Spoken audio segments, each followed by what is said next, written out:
Coming up on Chasing the Natty, another week of CFF is upon us, and once again, we're here ready to get you guys caught up and ready to go for this week's games. As always, we'll be discussing this week's most interesting games, answering your sit-start dilemmas, and finally, letting you know which high-scoring matchups you could be taking advantage of this week. All this and more coming right after this.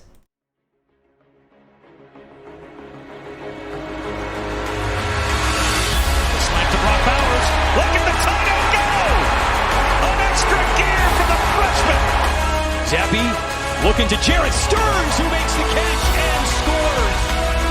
What a burst! Trayvon Henderson, as advertised, touchdown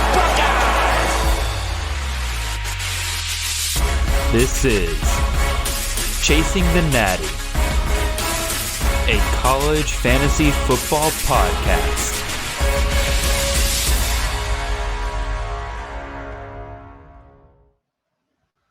All right, welcome in everybody. This is Jared Palmgren, host of the Chasing Natty podcast. I hope you guys are having a wonderful ride to your work on this Wednesday morning, Wednesday afternoon. Maybe you're listening to us on the way back from work. I never really considered that before. I always just assume if you don't listen to it Wednesday morning, you'll get around to it Thursday morning. But with games starting early this week, I hope you guys are listening Wednesday morning, because if you're listening to this Wednesday morning, we got a game tonight. Game starting a little early this week, which a lot of people I know are a little miffed, because it means that they have to get their lineup set way sooner in order to take advantage of the auto sub system.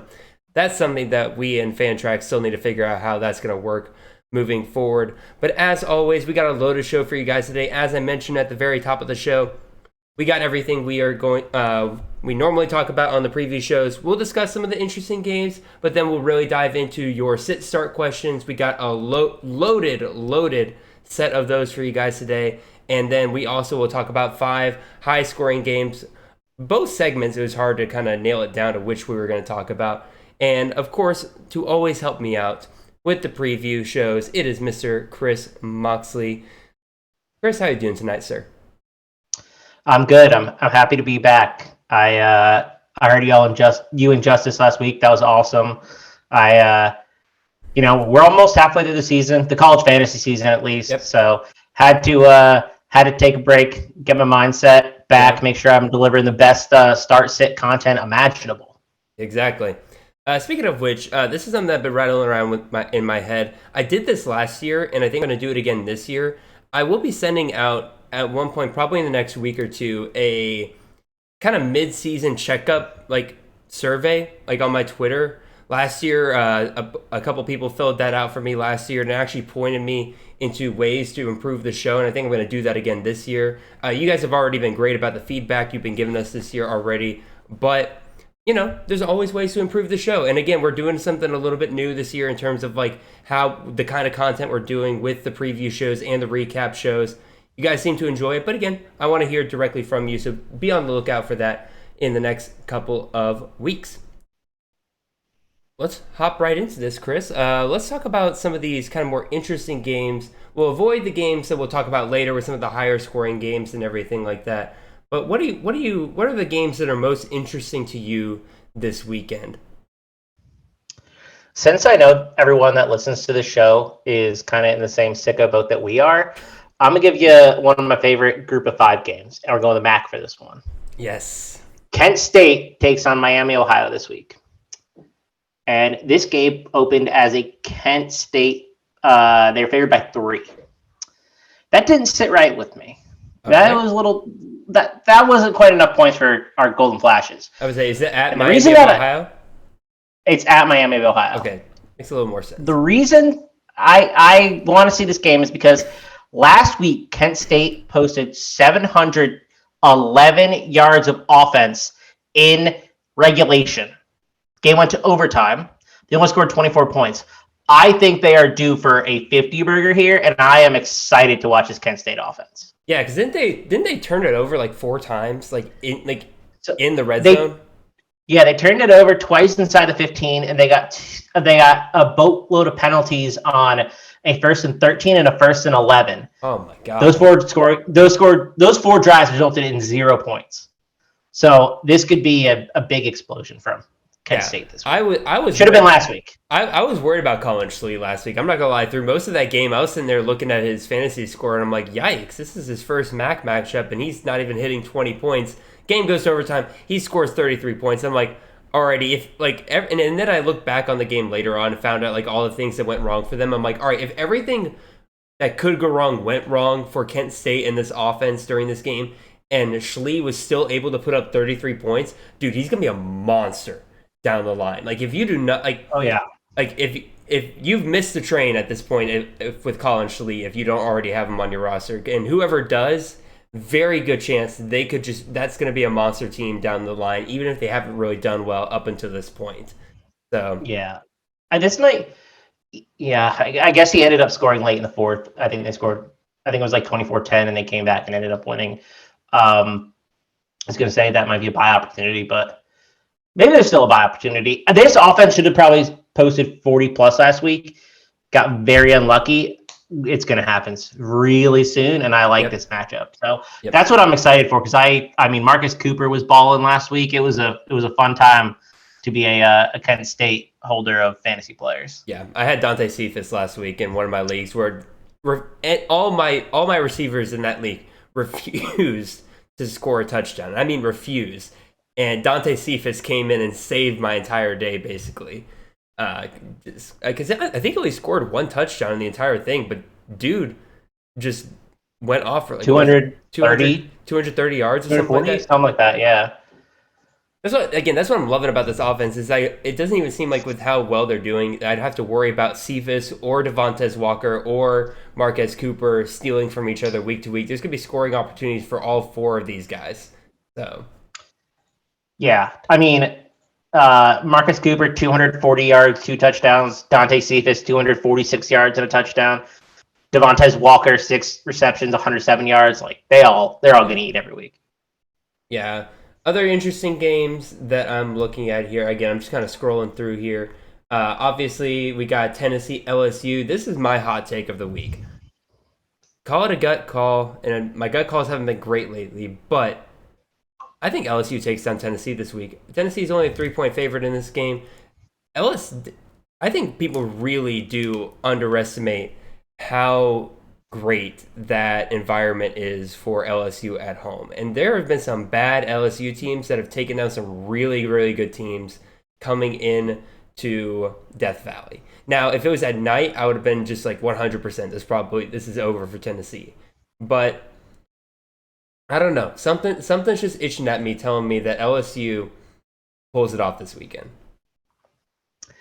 I don't have a strong take either way. I wish I did. I didn't like what I saw from LSU at all last week, but things can get funky, man. I don't trust Tennessee on the road in Death Valley either.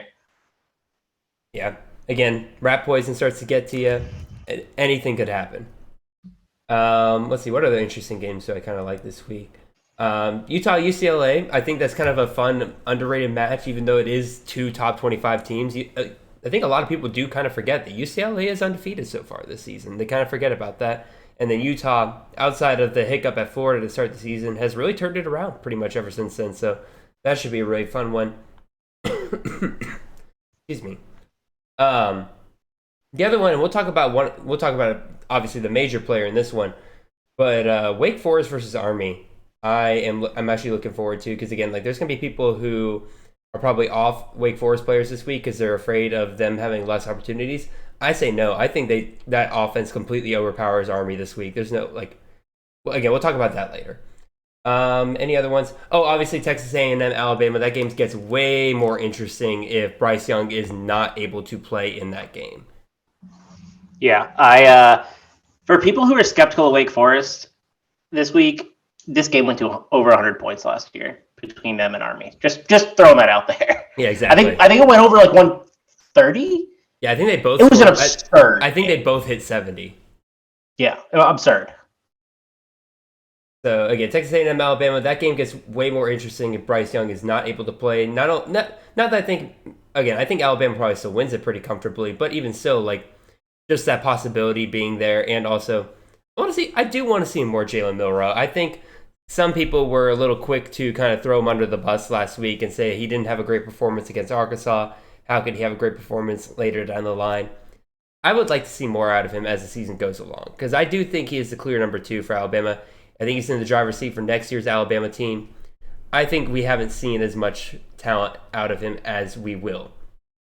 So, yep. Any other games you want to kind of throw out there, Mox, before we kind of move over to my spiel?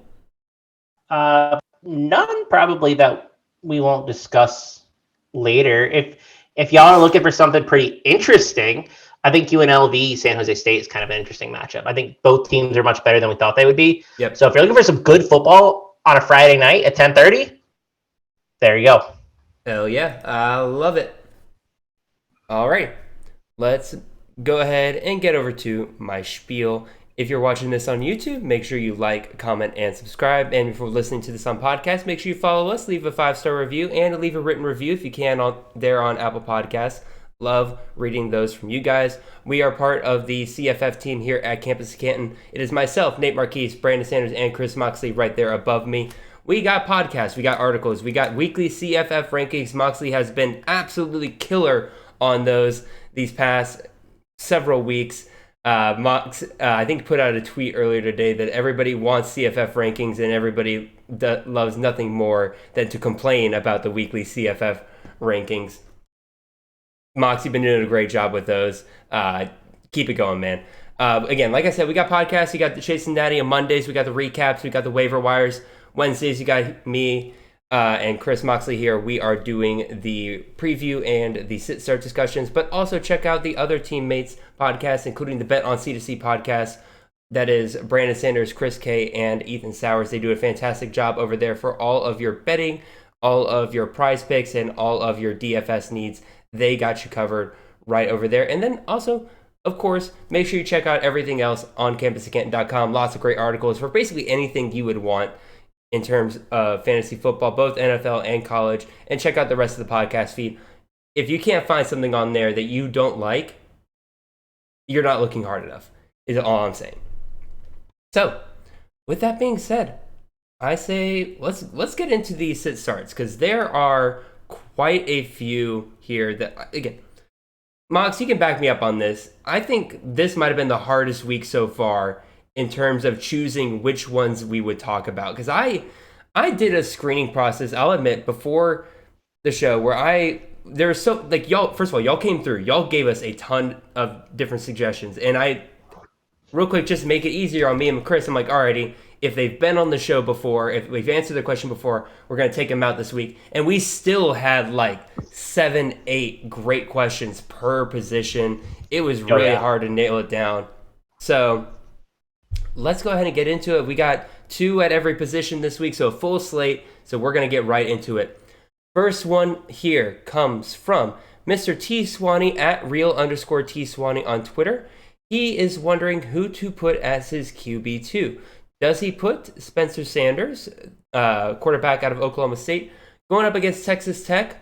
Or does he go with Sam Hartman, quarterback out of Wake Forest, going up against Army? See, told you guys that we would talk about, or I told you guys we would talk about Sam Hartman going up against Army this week. So, Chris Moxley, where are you headed with this one? Which one are you leaning towards? I'm going to go Hartman this week. I like the matchup against Army a little bit more. I don't think Army is a particularly good passing defense. They're bottom 45 in basically all advanced passing stats. The concern that I have with Spencer Sanders is I think this Texas Tech defense is actually not awful. I know they've given up a good amount of points here and there, but on a per down-to-down basis, they can do some things. And I have seen Spencer Sanders struggle. Yeah. And I know what his bad weeks look like. And so I'm just way more comfortable playing Sam Hartman. I think they have very similar floors, and I think they have very similar ceilings. Or no, I missed it. I think they have very similar ceilings, and Hartman has a much higher floor. Yeah, that's pretty much kind of how I'm leaning with this one. Hartman coming off not a great performance against FSU, at least from a fantasy perspective. Obviously, I think they were a little surprised by how well they were able to run the ball against Florida State. They just stopped. they just stopped trying in the second half. They had no interest in moving the ball through the air. They just sat on their lead. That was how the second half went. I mean, they just weren't trying straight up. Yeah. Is how I felt about that game. And Florida State couldn't take advantage of that. And then at first glance, again, Moxley, you kind of touched on it already with the fact that, like, if you look at just the basic passing defense stats of, like, passing yards allowed per game and stuff like that, Army is 32nd in the country in terms of allowing the lowest amount. However, like Mox said, once you get into the advanced passing stats, they are allowing a lot more per play than you can get out of that initial stat. And also, if you just look at the box scores of Army this year, they have just not been successful in terms of keeping people from putting points on the board, at least when it comes to anybody with a pulse. Like, they played Citadel, they played Mercer, they kept those guys off the board, but literally they play any G5 or any P5 team, and they're probably going 30, 35 plus. Yeah. Wake Forest is a great offense. Hartman's going to do very well. No hesitation there. And like Chris Moxley said, Sanders, great 2 weeks to start the season. Not as good of performances the next 2 weeks.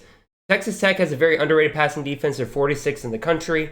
I think that Hartman is the safer play here. What do you want to say, Mox? I was going to say, I just don't think the rushing game for Wake is going to really be able to do anything this week, so they're going to probably have to rely on the passing game more than they would otherwise. Yeah. I like that. All right, let's go ahead and hit up our second quarterback question. This one comes to us from our good friend, Jay Mill, from the @CFF on Instagram account. He's going between two dual-threat quarterbacks, but this is a league that has 6-point passing touchdowns. He is asking about Mr. Max Duggan going up against Kansas, or he could go Mr. Dorian Thompson-Robinson going up against Utah. To me, I like both of these guys in terms of just the potential they can put out any given week. However, the matchup advantage lies with Duggan. He's going up against Kansas, who is 79th in total defense in the country and 111th in passing defense. They really hit their stride this past week. I think they're going to be able to keep that going, especially going into a game day atmosphere. That's going to be a very high-scoring game. Both teams are going to be at the top of their game, and I feel like Max Duggan's in for a really, really good day, and there's less risk involved with him getting shut down enough than there is with Dorian Thompson-Robinson going up against the Utah defense, who is currently 6th in total defense in the country and 2nd in passing defense. So, Chris Moxley, what do you think about these two? Yeah, this is Duggan for me pretty easily. Basically for the same reason you said, I don't really want to play DTR against this Utah defense if I don't absolutely have to. I mean, they're good at limiting really in both phases of the game. I think Utah can put the clamp down this week on the UCLA offense that has been pretty good so far. I mean, they beat up Washington, but I don't think Washington is a good defense. Yeah. So, I mean, they haven't been tested at all. I mean, they played Colorado, they've played South Alabama, they've played Bowling Green. Like, we haven't seen them play a good defense. I'd really like to. So I'm rolling with Duggan this week because I actually think Kansas defense is not very good, despite them shutting down what I think is bad Iowa State offense at this point. They let Duke kind of keep the game close. They've had 40-point games against them, including, I believe, West Virginia. I don't think Houston scored 40, but they scored 30. So, yeah, I'm rolling with Duggan this week. Yeah. Mox, check your mic real quick. You sound a little bit like an echo going on there. Yeah, and to touch on your Iowa State point and everything, I think Kansas loses that game last week if Jairo Brock doesn't go down after one play. I think that was something that was kind of very underrated about that game last week. I think there is a drop-off after Jairo Brock. Again, obviously he's not Breece Hall, but I do think right now he's clearly the best back that they have. And I don't think that Deion Silas and Sanders, who they have behind him, are really geared up and ready to go to be the guys in that game. So I think I kind of agree with you that the Kansas defense is a little bit inflated by how well they're able to stop the rest of that Iowa State offense last week. And then Iowa State also lost Xavier Hutchinson during that game. It was just bad all around for Iowa State last week. I think this is the week that Kansas kind of gets, I don't want to say exposed, because again, that sounds mean. I don't want to be mean to Kansas, but I think this is the week that we truly see what that Kansas defense looks like. And Max Duggan should easily take advantage of that. So, let's move on to our running back questions. We got a 3 for our first running back question here. This one comes to us from Adam, who is at ACR1129 on Twitter. He's going for a 3 for here. He is asking about Isaiah Bowser going up against SMU this week, or we can go with Anthony Grant versus Rutgers, or we could go Toa Taua, running back out of Nevada, versus Colorado State.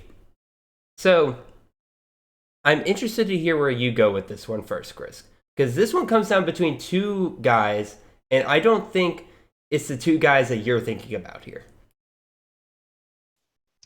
So, I think this is Anthony Grant.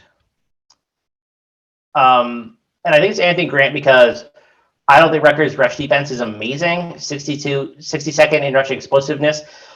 But the kicker is Anthony Grant is operating as like an extreme bell cow. He's averaging 27 touches per game. You're not going to get that anywhere else, and especially against a Rutgers team that I think defense is improving. I don't think they're all there yet. I'm not on Isaiah Bowser. SMU's defense is very good, but Bowser just isn't getting the opportunity, only 16 per game. And I mean, part of that is game script, but I just don't trust him. Like, he's going to get you 60 yards and 2 touchdowns, maybe. Like, is that the upside? Probably. I don't think he's going to have 100. I like Toa Taua this week, and I have a really tough time sitting him. But I think I got to go Grant, although it's very close between him and Toa Taua, just because the Colorado State defense is bottom, 5 defense in the country. They're probably the worst team in FBS. Them or Hawaii. Yeah, so Rutgers is actually the 18th in the country in rushing defense so far this year. Now, granted, that might be because teams don't feel like they need to run the ball on them. They can just pass the ball over them, and maybe that's why the rushing defense numbers for Rutgers are as inflated. Again, you bring up the great point with Grant, and the fact is, like, the volume's clearly with him. He is getting 23.4 touches per game, both in receiving and on the ground. However, Toa Taua really is kind of an underrated fantasy asset this year, and I can't believe those words are coming out of my mouth because I kind of crapped on him before the season and everything. He's averaging 19.6 touches per game and he is going about 4.1 yards per carry whenever he does. So he's doing pretty all right in a Nevada offense that's really not good overall. This one's a tough one because, again, the matchup to me is with Toa Taua. Again, like you said, Colorado State, 94th in rushing defense in the country. Grant going up against Rutgers, who's 18th. However, Grant has the volume, and I trust Nebraska to score at least a little bit more than I trust Nevada to score any given week. This one's tough, but I think I'm going to lean more towards Taua here because I do like the idea that he could break one open against Colorado State. Well, I think Anthony Grant, while he may have the volume, might be plotting a little bit more in this game rather than really breaking one open at any given play. Does that make sense? I think we're both in agreement that Bowser is the odd man out here. He's a plotter. Yeah. Doesn't matter his volume. Doesn't matter he's going up against a terrible SMU rushing defense. He's also got John Rice Plumlee to worry about in terms of him taking away goal line carries, taking away any kind of explosive run. If there's going to be an explosive run out of UCF, it's probably going to come out of Plumlee, not out of Bowser. Yep, agree. Yeah. So you're going Grant, I'm going Taua. I think we made a good case for both of those guys. And then, Adam, if you're listening to this, I would say decide for yourself who is more convincing. Flip coin. Exactly. All right. Second running back question, another 3-fer. You guys really love these 3-fers, but this one comes from Mr. Mike Lagos at Magic Knight 44 on Twitter. 3 guys that he has this going up against. Ada Robbins, running back out of UNLV, going up against San Jose State. Or we can go with Carson Steele, running back out of Ball State, who is going up against Central Michigan this week. Or we can go with Marshawn Lloyd versus Kentucky. Mox, I'll let you start off. The only thing I will say here is I think we're both in agreement that Marshawn Lloyd is the easy out here. Don't even worry about him.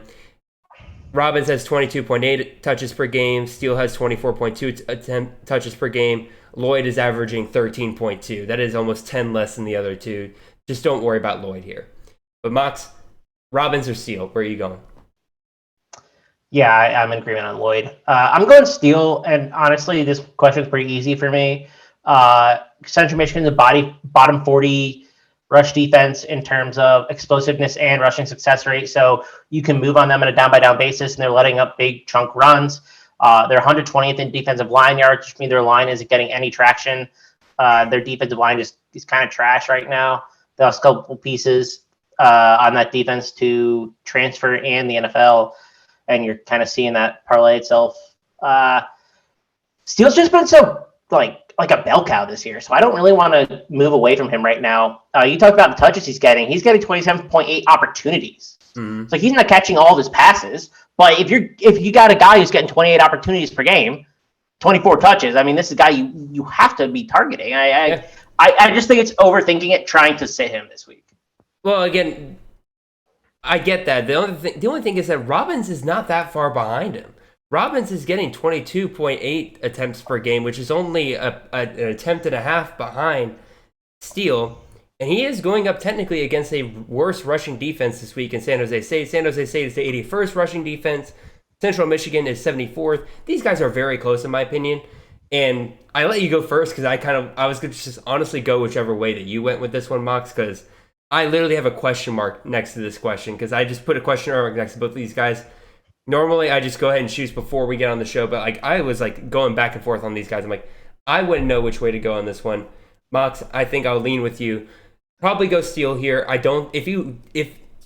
Mike, if you're listening to this, if you feel in your heart that you have to start Robbins this week, I wouldn't blame you, but we'll lean Steele here. Yeah, the reason I don't like Robbins, and I probably should have said why I don't like him if I was going to choose Steele, is I actually think the San Jose defense is not that bad. Their defensive line is playing really well. They're letting a couple explosive runs through, but man, I think they could shut down UNLV this week. I think their front seven is one of the better defenses that UNLV will play. And they're favored by 7, so I don't think Robbins is going to get his usual workload either. So that's a concern I have with him, and I'm actually pretty low on Robbins this week overall. Okay. Just generally speaking, just because I think this defense is a little bit better than people may think they are. Oh yeah, I'll throw out a stat you have here on the sheet and everything that San Jose State is 5th in D-line yards, and for those of you who don't really know what that means or how to apply it, that basically means that on a down-per-down basis, at least especially in the rushing game, they're not giving up a whole lot on a down-per-down basis. If Robbins is going to perform well this week, he is going to have to rip off a chunk play, which, as Moxley pointed out, San Jose State does give that up every once in a while. It's just, it'll be probably 5-6 plays in a row where they're not getting a whole lot. They're probably he's probably getting 2-3 yards per carry, if even that.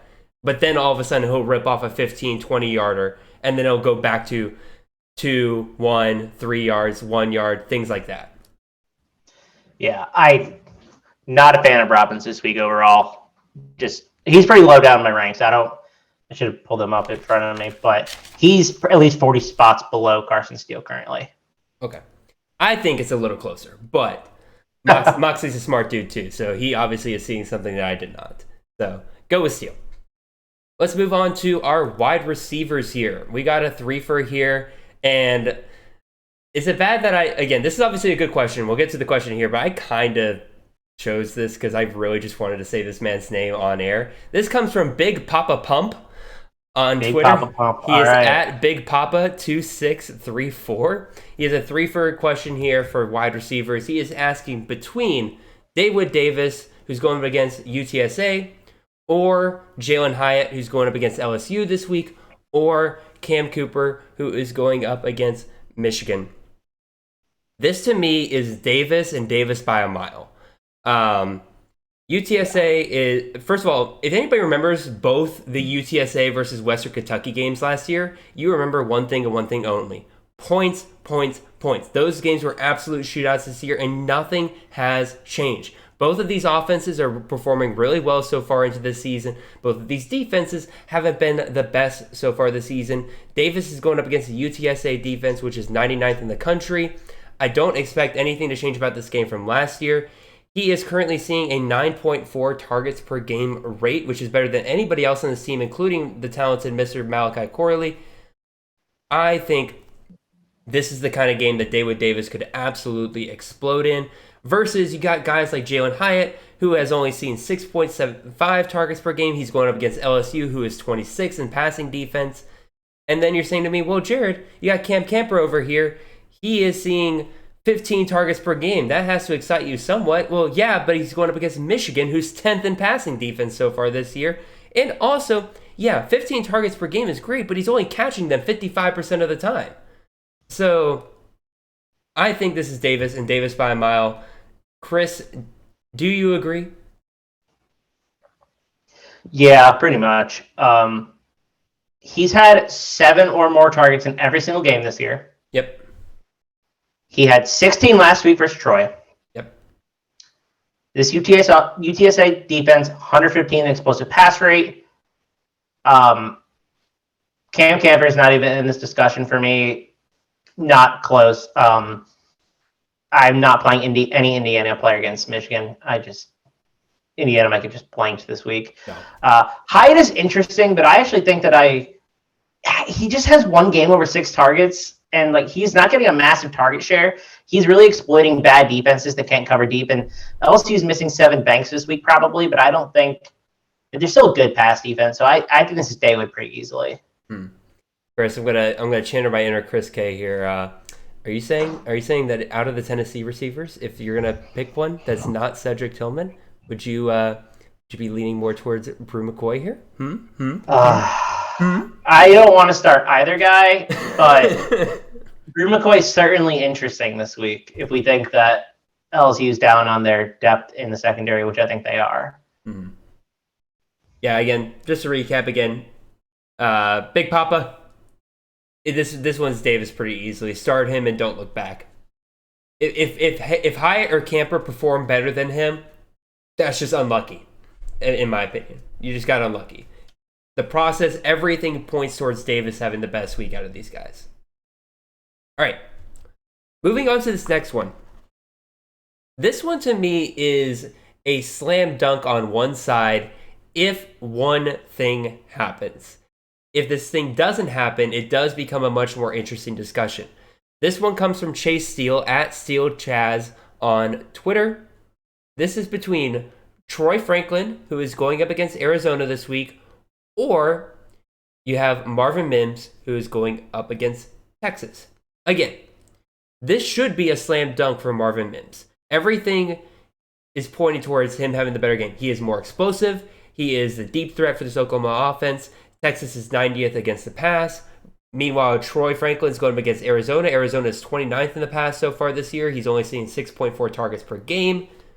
But what happens if Dylan Gabriel does not suit up this week? And we have to rely on Mr. Bevell, the backup quarterback at Oklahoma. What happens then, Mox? I'll keep it short. Marvin Mims, if Gabriel plays, Franklin, if he doesn't, if we don't get Gabriel news by the time that the Texas-Oklahoma game kicks off, you play Franklin. Okay. Simple as that. No, doesn't need to be more complicated. If Gabriel's playing, play Mims. If he's not, Franklin. Yeah, that's what I was gonna say. Like, is there a possibility you would still play Mims over Franklin in this case? But even like, Bevel looked bad last week. Like that was atrocious. No, I won't. Okay. I actually don't think the Texas defense is all that bad either. I think they're actually pretty decent. Mm-hmm. So I'm not rushing to play Mims, period. But I will play him if Gabriel is playing. Gotcha.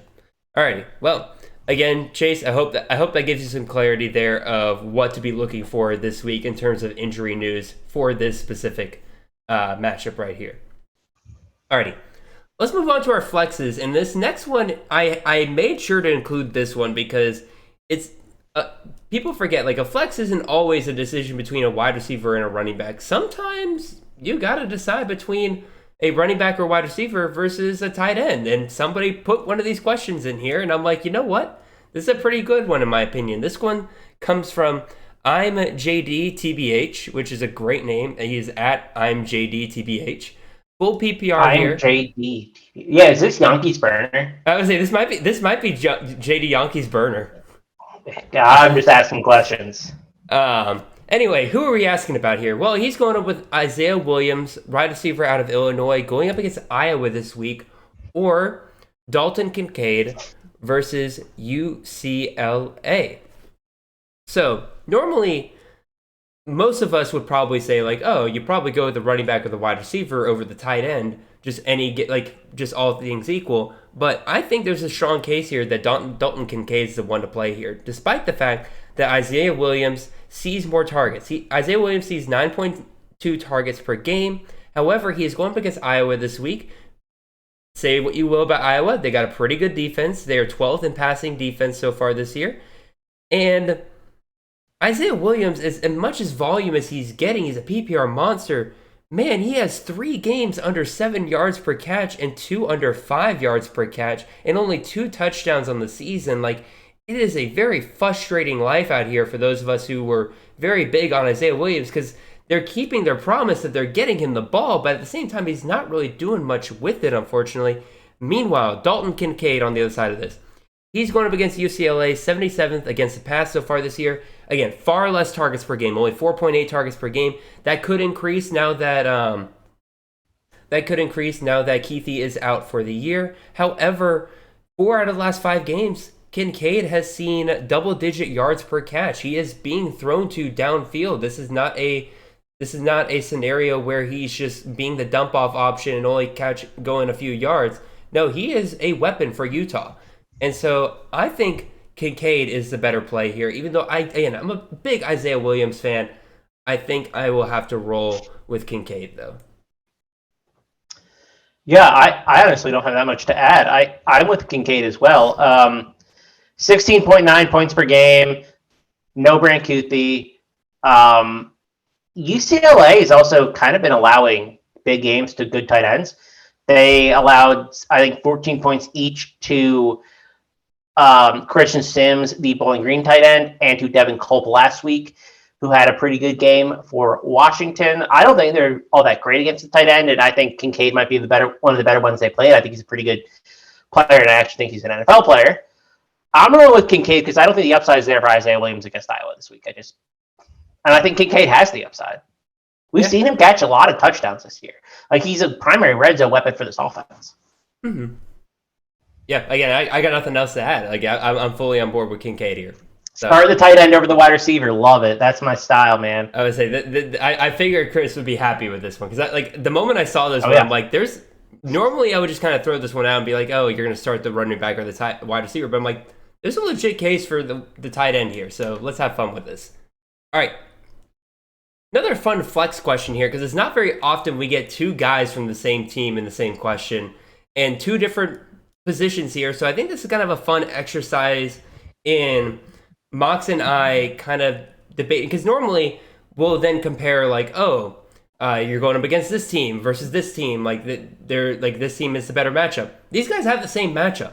So I think this is a fun exercise in seeing how Mox and I kind of break it down for how do we rate different positions going up against different teams. So Mox, I'll let you start off on this one. We got Dominic Richardson or Braden Johnson, the running back and wide receiver respectively, out of Oklahoma State. They're both going up against Texas Tech this week. This comes from Kyle Jackson at IndyFuel on Twitter. This is a half-point PPR league. So where are you leaning with this one, Mox?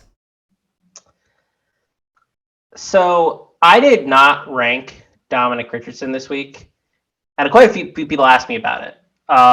Including ATL Dan? I bet ATL Dan did. No, it will. He probably hasn't seen it yet, or it's going to be in my mentions, I'm sure. No, Nelly was in our Discord asking me about it, and it was a legitimate conversation and a reason why. He's been really inefficient. Like, he has not been breaking off explosive plays really at all. And this Texas Tech defense is actually pretty good on a down-to-down basis. They struggle against the explosive play, something Dominic Richardson does not currently do very well. So, an inefficient running back against a a defense that is good on a down-to-down basis, I'm not really sure I want to trust that. I'd rather go to Braden Johnson. He only has 9 targets in the last 2 weeks, but they were both blowouts. He had 21 in the prior 2 games that were actually competitive. They have a pretty good passing defense as well. I think they're also underrated. And I think the whole defense is underrated. By the pass defense is also underrated. But I am going to go with Johnson because I think that this game is going to be extremely competitive. It could be back and forth. I don't think the Oklahoma State defense is as good as we've seen. They probably should have lost to that Baylor team, even though it wasn't close. Just a lot of funky stuff going on. So give me Johnson. I think that's probably an unpopular opinion. I don't know where you're going to go with this, but I disagree. I disagree. I'm rolling with Dominic Richardson mostly. That's what I figured. Mostly because, again, when you look at the run defense versus pass defense, like you said, obviously the explosive plays are what have been killing Texas Tech on the running game, and obviously that's not Dominic Richardson's style, but maybe that's because we just haven't seen that from Dominic Richardson yet. Again, we've only had 4 games into the season. They're a third of the way through the schedule. Maybe he just hasn't caught fire yet. We've seen a lot of Oklahoma State running backs in the past kind of take their time in order to get where they are by season's end. So there's my defense on that part. And then him only getting 9 targets in the last 2 weeks is a little concerning to me, especially with the possibility that Jaden Bray could, I think, be back any week. And I do think he was the plan to be the outside wide receiver at that point. So if he comes back, that takes away more opportunity from Braden Johnson. And then, if he comes back, I'm out on Braden Johnson this week for sure. And then Dominic Richardson, in the 2 Power 5 games that Oklahoma State has played, he has seen 32 and 30 touches. Again, inefficiency out the window. That's fine. That's a volume that I love to see regardless. And if he's going to get that kind of volume at any kind of close matchup, I like to see that quite a bit. And he's also getting work in the receiving game, so you can take advantage of that half-point PPR here. So I'm rolling with Richardson, and shame on you, Mox. I do think you should at least find somewhere to put Richardson in your ranks this week. I know, I probably should. We'll see. I will probably move him in at some point, but I'm not that comfortable playing him. But I could egg on my face. If I lead you astray on Richardson, you can blow up my DMs. I don't care. To be fair, how many running backs did you rank this week? I think 75. Yeah, I think if you get down into like the 60s, 70s, you're not super comfortable with any of those guys. So I think Dominic Richardson should at least be worth down there.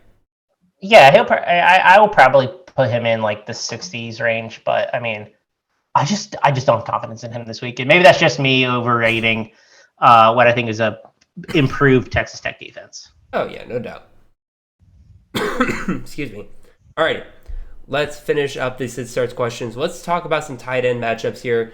Chris Moxley's favorite. He loves to talk about the tight ends. They don't get enough love in his mind. So, do not. Let's talk about this first question here. This one comes from our friend Nick Grays over from RotoWire at Nick Grays44 on Twitter. He is asking, Michael Trigg going up against Vanderbilt this week or Will Mallory going up against UNC?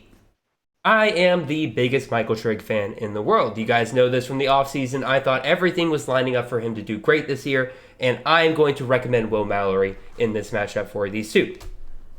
Will Mallory is seeing more targets per game. He's currently seeing 5.76 targets per game. He's going up against UNC, who is 102nd in passing defense this year. And you'll say to me, Jared, well, Michael Trigg's only 4.8 targets per game, and he is behind, and he's not. He's going up against Vanderbilt, who's 127th passing defense so far this year. Yes, but the problem is Vanderbilt still sucks against the run. They're 88th against the run, and when Ole Miss has the opportunity to run the ball down someone's throat, that's what they are going to do. And until the moment that somebody stops him, Michael Trigg will not be able to do what he can do for Ole Miss until that point. Will Mallory has actually seen the number of targets he has received go up as each week has gone along. Again, Miami doesn't have any great wide receivers for them to rely on. Will Mallory, now fully healthy, probably can fill in a little bit of that role, take over that offense a little bit. I think you roll the dice with Mallory this week. What do you think, Mox? Michael Trigg is a sit until we see a big game from him. Bottom line. He had that big 3-touchdown performance against Central Arkansas. He has one game over 33 yards this year. He's 128 yards in the season. He hasn't caught a touchdown outside of that game. That offense just isn't passing efficiently. I mean, Jackson Dart doesn't look comfortable. He doesn't look good, bottom line. I just have a really tough time rolling out Trigg until I see more. I mean, this passing offense just stinks, and he's not a big piece of it. I mean, he's getting 4 or 5 targets a game, and that's fine, but he's not doing anything with them because the passing offense isn't good in like where he operates. It's just so bizarre. Mm-hmm. The reason that I like Mallory, you talked about this, increased usage, 16 targets over his last 2 games. The UNC defense sucks. We all know this. I think Mallory could eat in a big way. So, yeah, I'm not starting Trigg unless I have to, is the bottom line. Like, I know you drafted him highly, but if you have, I mean, you're definitely starting Joel Wilson over him. Oh, yeah. You're starting Dalton Kincaid over him. You're starting Traore, the Arkansas State tight end, over him. Like, that's the kind of conversation that we need to be having about Michael Trigg, in my opinion. I mean, yeah, and again, like I said, I'm the biggest Michael Trigg fan in the world over here, but I can't deny the fact he's been a disappointment so far this year, and a lot of that, again, I think a lot of that has to do with the fact that Ole Miss can run the ball like they want to, so there's no need for them to pass, and neither Dart nor Altmaier really took a step forward in that QB competition to the point where either one of them, they want to put the game in their hands. So, very disappointing to me, just nothing's working out for Michael Trigg right now. Hopefully, things get better for him as we go down the line. But as for now, got to go with Will Mallory here. All right, second tight end question. We got Mr. Bryson Nesbitt, tight end out of UNC, going up against Miami this week. Or we got Dalton Kincaid going up against UCLA. This comes from Aaron Wilcox on Twitter, at AaronWilcox86. I am going to keep this short and sweet. Kincaid has more targets per game. He is going against a bad enough passing defense. I'm going to roll with him. Nesbitt, I think, is a little bit too variable game to game. I'd rather rely on a guy who is a focal point of that offense at Utah versus UNC. They got weapons all over the field. They got Antoine Green. They got Josh Downs. They got the other tight end, Kamari Morales. They got a bunch of running backs they could catch out of the backfield. I am going to roll with Kincaid. Yeah, pretty much. I think Nesbitt has gotten a little overrated. I think we think of him like as an upper tier tight end. He is 1 game over 53 yards this season. He's catching a lot of touchdowns, and that's great. But, I mean, week-to-week variability, it's going to probably run out at some point. You're going to be sitting with a guy who gets like 6 points. I like Kincaid a lot for all the same reasons that I liked him above in the flex question, right? Yeah. Getting more usage, Kuthie's out, etc. Like, I'm not rushing to start Nesbitt, but there are a lot of teams where I think that he's probably your starter right now, and that's fine. I think Dalton Kincaid's a slightly better option this week. Oh yeah, again, that's what it is with these start conversations. Sometimes it's like, yeah, like if you go back up, it's like Spencer Sanders or Sam Hartman. Well, if that's your best quarterback on any team, like we're not saying sit him. If he like Spencer Sanders, we chose Sam Hartman over him, but that doesn't mean we're saying Spencer Sanders should be sat in every single league, obviously. Yeah, exactly. Yeah. Just to clarify for anybody that was confused. Even so, that does it for our sit starts. Again, y'all did awesome this week in getting us some great discussions. There are a ton, and I mean a ton, of questions like I have here at the bottom of the show sheet that we could have gone with. There was, again, y'all did awesome. Keep it coming to you guys next week. And again, We'll make sure to try to get as many people involved on this as possible. With that being said, we got 5 high-scoring games that we need to talk about, and we need to talk about who we think are possible sleepers or people you could take advantage of this week in terms of finding a plug-and-play player out of them. So let's get right to it.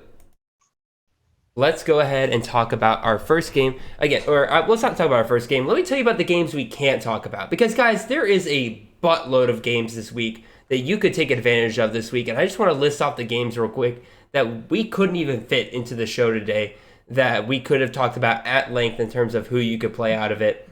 Tennessee, 3-point favorite at LSU on ESPN at noon, 64 over under there.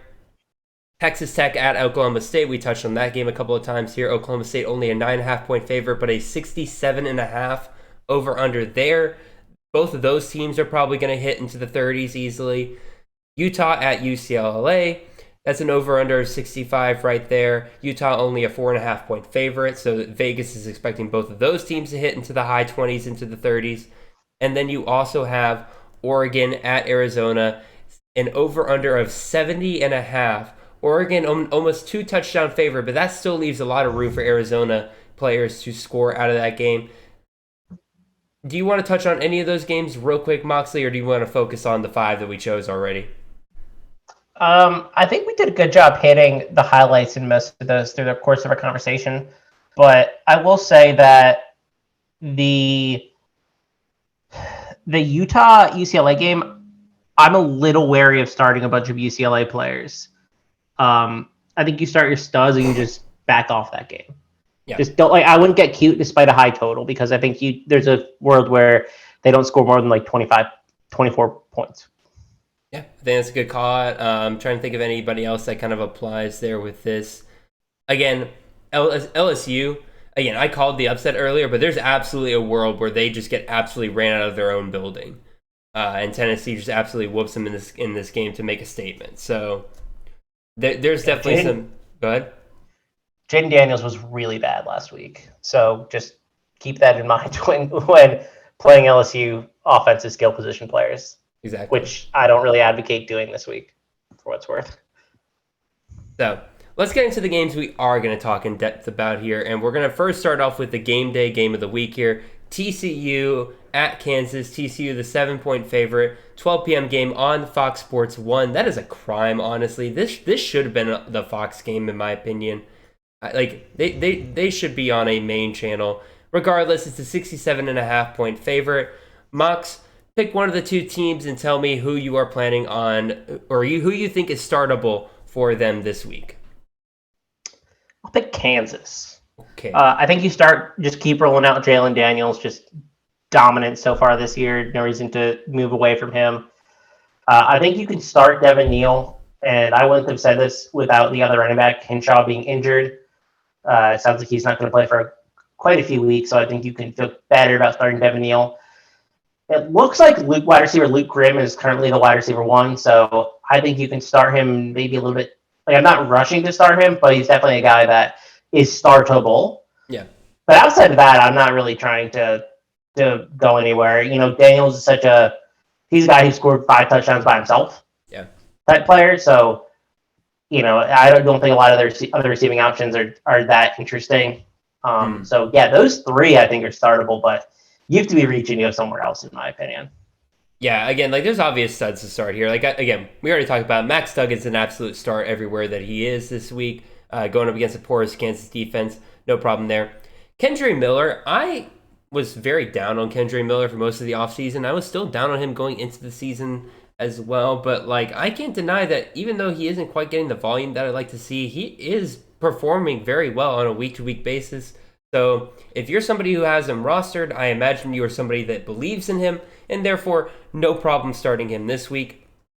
The wide receivers, man, this is where it gets really tough, because it really feels like any of these guys are a dart throw any given week. I am going to advocate that Quentin Johnson still sits this week. He is in the mode of, until he proves a game, no reason to keep beating yourself up every given week. Darius Davis, Tay Barber, those are the 2 guys that are just doing better for TCU right now, just performing better on a week-to-week basis. If you're going to start a wide receiver, I'd go with one of those 2 guys. Quentin Johnson, he's the sexy name. He's the name you throw out there. It's like, all right, this will be the week. But then it isn't. I think you quit doing that to yourself until he proves it to you that he can do it. So, yeah, you can start him. Just not startable. I ranked 100 receivers this week. Didn't make the list. Yep. So I ranked Tay Barber and Darius Davis over him. Like, that's where we're at currently with Quentin Johnston. Which is so crazy, because like he looked like according to all reports, he was the best on the team. He is the only one of these guys that was even remotely getting NFL draft buzz, and now he's just nothing.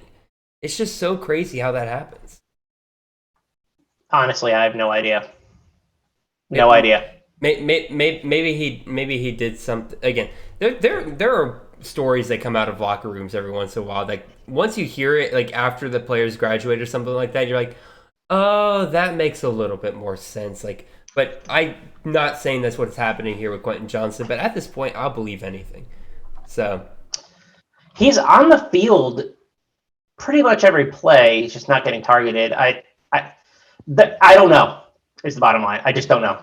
I mean, some people could say that he's being used as a decoy. Well, that only works so long once people figure out you're just not throwing him the ball. So, like, I don't know. Let's move on to our next one here. The Red River Shootout. An unranked Red River Shootout. Mox, I'm going to ask you a quick trivia question.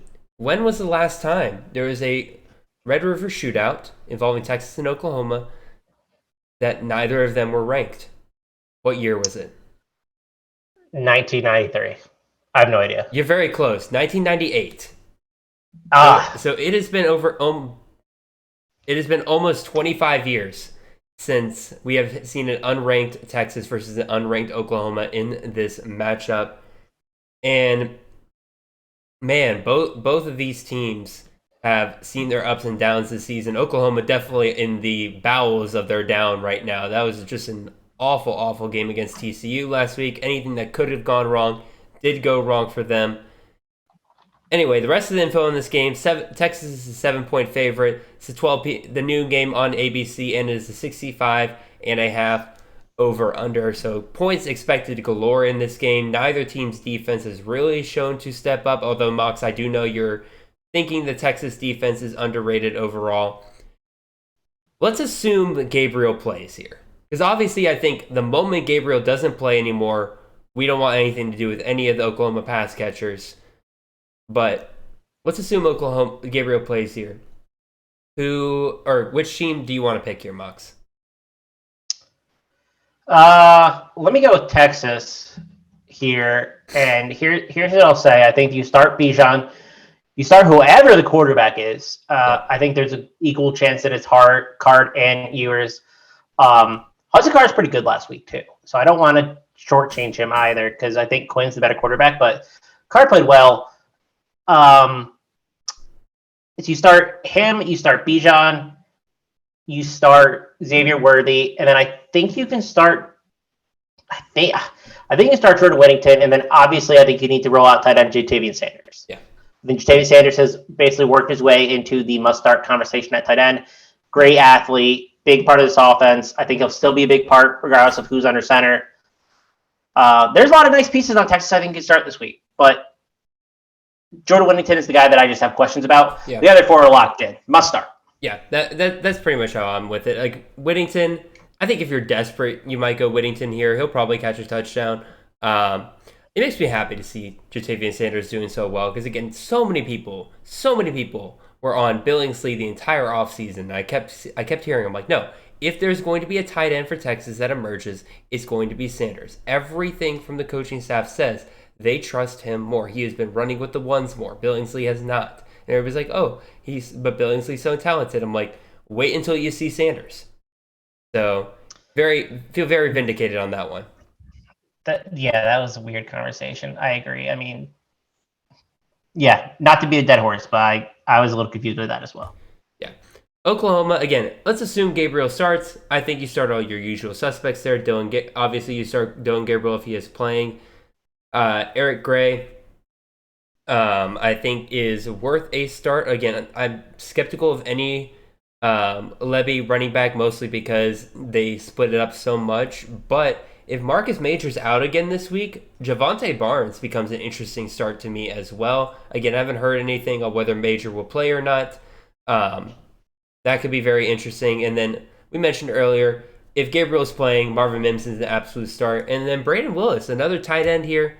He's another one that I think we have to work into a absolutely startable tight end in any given league kind of deal. Because Gabriel seems to like him, especially down near the red zone. So I like him this week. Again, assuming Gabriel plays. The moment we hear Bevel is playing, I don't know if there's really any Oklahoma player that I will love unless, again, I might be more interested in Javonte Barnes. But even still, like, if Bevel's playing, what keeps Texas from just stacking the box against a freshman?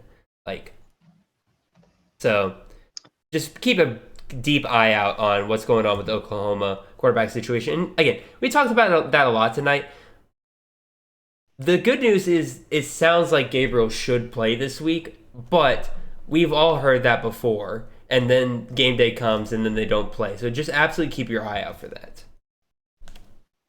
Alrighty, let's move on to the next game here. Let's go look at the battle of the two GSUs.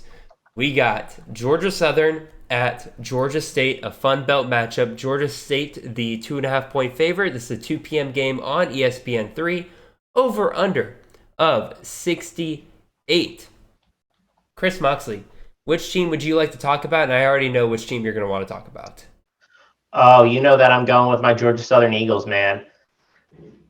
Kyle Van Treese, start him. Jalen White, start him. Yep. Derwin Burgess, start him. Start maybe Caleb Hood and Jeremy Singleton, who are the wide receiver 2 and 3s. Excuse me. The first three, though. Van Treese, White, and Burgess, man, like those are guys that you are probably starting every week at this point. I mean, Jalen White has been awesome. Derwin Burgess is a target hog, and this offense is just passing at such a high rate that Van Treese is seeing the benefit of that. Yeah.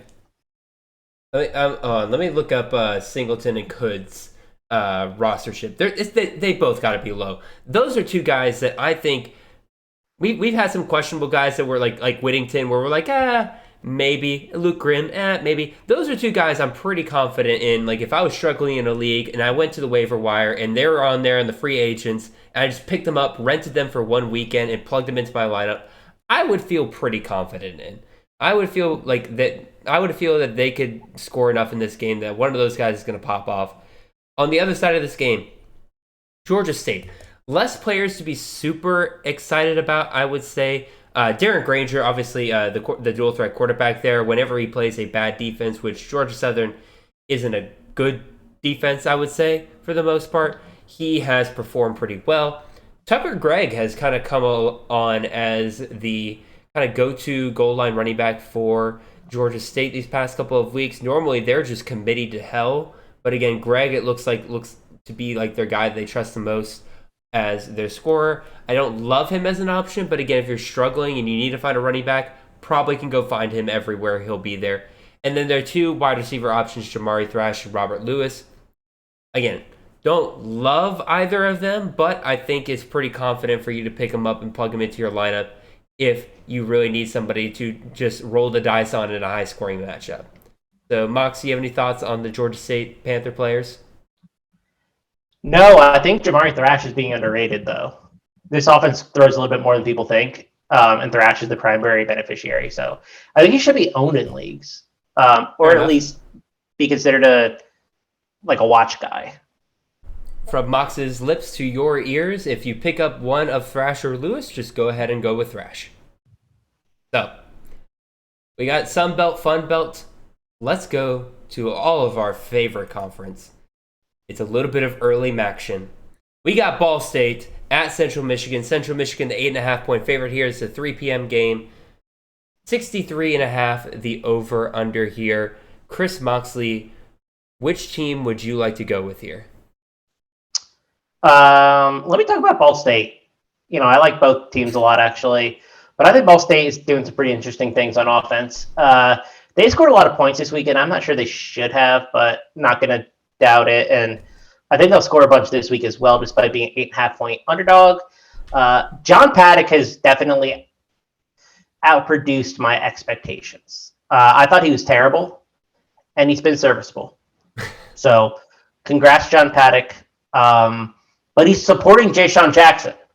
Yep. And that makes me really interested. Jackson has been a huge part of this offense.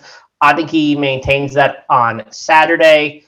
I also like the freshman tight end, Tanner Kozoil, who is entering must-start territory. Yep. He's a freshman, too, in the max. That's pretty cool stuff. And he's a guy that, if you're in a CFF Dynasty League, probably someone that you really want to be targeting and prioritizing on waivers. We talked about Carson Steele earlier. I don't want to go too much into him again, but just operating in the bell cow role. Yeah. Really, really impressive stuff in his year 2 season. And then I think you could start Johannes Tyler in this matchup. He's a wide receiver 2 there. I don't think you have to start him, but if you're looking for somebody who could get you 60 and a touchdown, I mean, he's that type of guy, especially in a matchup that I think will be high scoring, and he'll have to pass in. Yeah, I have no qualms with any of that, and honestly, I'm probably a little bit more optimistic about Tyler than you're kind of leading on there, because again, like, he is the third option so far this year, but he's not far behind Koizoil. Like it's clearly a top three for them. Like, every time that somebody catches a pass to the end zone, it'll be one of those three guys, and so I think Tyler's absolutely a great little throw in, see how many points he can get kind of player as your flex. Let's go over to Central Michigan. Obviously, Lou Nichols is the first thing that comes to mind here for anybody, and the disappointing season he has had so far. He's gonna despite averaging 19 points. Just saying, keep it in context, people. But even so, like, people have had a disappointing season for him so far, especially last week. I think a lot of people were very disappointed in that game because he was only averaging less than 2 yards per carry in a MAC game. Definitely a little concerning for some people there, but he's gonna get it right, y'all. And I think he's still worth starting in any one of your leagues. Carlos Carey is the top wide receiver here, and I think he is the only wide receiver. A lot of people went for McGoey after week 1. I had a feeling that the Power 5 transfer from Maryland, Carey, was going to do well in this offense kind of moving forward, and he has. And I think he's the number one wide receiver. We touched on it earlier. Joe Wilson is a must-start tight end in any given league at this point. He is currently the tight end 3 on the year, only behind the cheat code known as C.J. Donaldson. And yes, I am proudly calling him a cheat code. There's nothing wrong with him being a cheat code, but the fact that he is keeping up with a running back that is tight end eligibility, and the only other person he trails behind, Brock Bowers, who has had two really incredible games to get him up to the point where he is at. Honestly, Joe Wilson has been more consistent week to week as a top tight end option. So if you have him, no reason to not start him this week. And then last one, the quarterback, Daniel Richardson, dual threat guy, been thrown a whole lot more this year with the new offensive coordinator change. I think in any given action matchup, he could be very interesting for you. So not my favorite quarterback started this week, but I think if you put him into your lineup, you will be pretty happy. So, thoughts on any of the Central Michigan players, Mox, or? No, I agree. If you're not paying attention, Joe Wilson is dominating. He is. Like, again, like I mentioned earlier, I'll back it up with numbers because people like numbers. Like, Brock Bowers is a tight end 1 right now because of 2 weeks. Week 3, he had 33.1 fantasy points. Week 4, he had 28.2. Meanwhile, Joe Wilson has had 11.4, 16.8, 10.3, 14.6, 12.3, double-digit points every single week. Yeah, is he hitting 30? Not yet, he hasn't. I have a feeling there will be a week relatively soon here where he could hit 30. All he needs to do is catch multiple touchdowns, and if you're in a PPR league, he absolutely could hit that. So I have Joe Wilson to me right now is probably my favorite tight end. Mostly because I picked him up in a lot of dynasty leagues and it's helping me out a lot this year. Anyway. Oh, I have a lot of Joe Wilson too. He's a guy that we were pretty high on in the offseason. Oh, yeah. We got one more game to talk about here. Another conference matchup. Another conference where defense is optional. We're going over to the ACC. We got North Carolina at Miami. Miami, a 4-point favorite here. 4 p.m. game on ESPN2. 66 points. Chris Moxley, which team would you like to point out the starters for? Not Miami. I'll do UNC since I get to pick. You're rolling with QB2 in the 2024 draft class, Drake May. I mean, just a monster right now. I think you start Amarian Hampton as well. He is the true freshman running back, but they're getting some healthier at that position. I still think he's startable. Josh Downs rolling with him. I think Antoine Green, who is the wide receiver 2 there, also an option. And we talked about Bryson Nesbitt earlier and why I wasn't starting him in that specific question, but I do think that he is a guy that you start this week. Yeah. And if you're desperate at tight end, Kamar Morales is also pretty involved there. Mm. So I guess I have to stick with the Miami, and this is obviously the one that we're a little bit more hesitant about, but Vegas thinks they're going to score points. They're the 4-point favorites here. And so they're thinking that they're going to they're thinking that they're going to score 35, 38 points in this game. So the question then becomes, who does that go to? Well, Tyler Van Dyke has not looked good this season so far.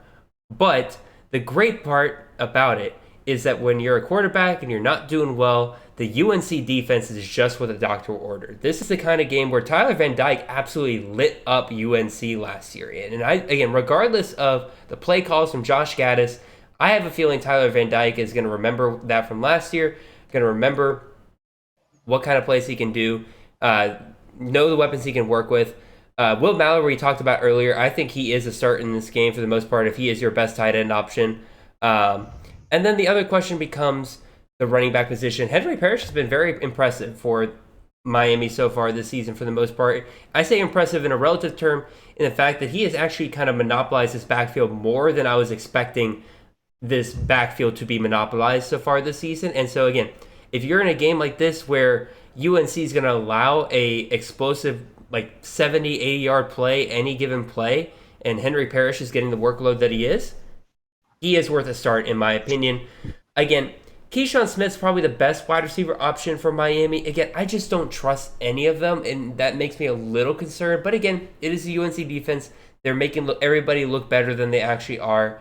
So I'd say maybe roll out Keyshawn Smith if you're desperate, but I think everybody else I kind of mentioned there, I'd be pretty okay with this week. Again, the UNC defense, as long as if you start anybody against the UNC defense, I'm not going to argue too much with you. No argument there. Once again, I think you hit on it, right? Like, this is a get-right spot for every team. Exactly. I put out a tweet like multiple weeks ago where it's like, hey, here, you guys see this schedule? If your team is on this, if you have a player whose team is on this schedule, start them that given week. And it was just the UNC schedule because I'm like, there's like everybody who has faced UNC so far has gotten way more points than they typically do. So, except for Virginia Tech, who's actually terrible. Well, yeah. Like, was that even a question? Not really. Alrighty. We're coming to the end of the show here, y'all. It has been a fantastic show, and honestly, I feel great because like I am feeling 100%. I'm over my sickness. I got the energy now. This is great. So, really appreciate you guys tuning in. Again, good luck. Good luck as always to you guys in your matchups this weekend. We're almost halfway through the season already, which feels like time is just flying absolutely by between this podcast and my master's work and everything. That like it feels like every week is like a day. Like time is flying past so much for me. Chris Moxley, before we go, you want to give anybody a teaser of anything that you are working on and what people should check out? Yeah, no, I'll just keep pumping our Saturday show that we've been doing. We have two of them. One is on Better Sports Network, which if you are not following us there, it's a really fun show that we do every Saturday between 8 and 10, and it'll be something that we do in the off season as well, kind of previewing the games, talk about storylines, talk about a whole bunch of different betting content. I think we went 8-1 this week in terms of giving bets, which was awesome. But check us out there, and then right after, we're in your ears about the tailgate, which is a whole bunch of us, revolving crew most of the time, but both Jared and I are on there consistently, and it's a fun time getting you ready for your matchups. Yeah, absolutely check out the tailgate, y'all. I have a blast every Saturday morning before the games get started, just hanging out with it's just like hanging out with a bunch of your buddies. It's like a little tailgate and everything like that. The only thing is that we should all probably bring food at one point. That would honestly be kind of fun. It's just that we all make food ahead of it. Obviously, probably you, Austin, and Matt can't do that because you guys are doing the Better Sports Network stuff. I don't know. I'm spitballing here, and the idea gets worse as my head as sentence keeps coming out of my mouth. Anyway, guys, really appreciate all you guys tuning in. Make sure you tune in next week when we give you more waiver wire pickups, and tune back in next week with me and Chris Moxley. Always be on the lookout for the tweet where you can submit your start discussions. With that being said, it is week 6, and y'all enjoy it, and y'all have a wonderful and blessed day. See y'all.